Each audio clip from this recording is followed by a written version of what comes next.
Est-ce que tu savais que les 2 guerres mondiales continuent encore aujourd'hui à influencer nos vies sans qu'on en ait conscience? Les guerres ont marqué les familles de façon si profonde qu'elles ont laissé des traces invisibles dans nos âmes. En psychogénéalogie, on parle de mémoire transgénérationnelle. Voici quelques exemples. Pendant les grandes guerres, il y a eu énormément de deuils inachevés. Les proches disparus sont encore retrouvés, des adieux impossibles.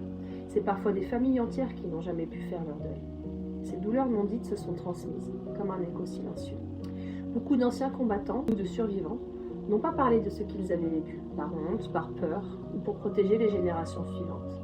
Mais les membres de la famille ont subi les silences et les secrets. Et en psychogénéalogie, on sait, encore plus depuis les travaux de Serge Tisseron, que ce qui n'est pas dit se transmet souvent malgré tout.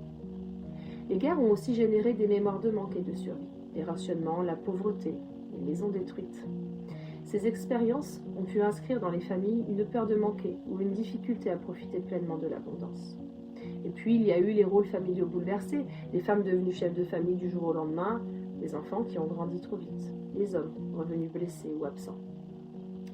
Ces déséquilibres dans les rôles et les places continuent parfois à se rejouer dans les générations suivantes. Alors concrètement, ces mémoires peuvent se manifester aujourd'hui de plusieurs façons chez les descendants. On peut citer par exemple des angoisses diffuses, une peur de l'avenir sans cause apparente, des difficultés à se sentir en sécurité financièrement ou encore des blocages dans les relations familiales et affectives.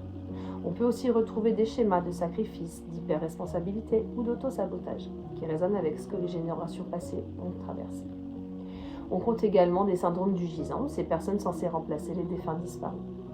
La psychogénéalogie permet de mettre de la lumière sur ces héritages invisibles, de reconnaître la souffrance des générations passées et d'offrir un apaisement à ceux qui vivent aujourd'hui avec ces mémoires.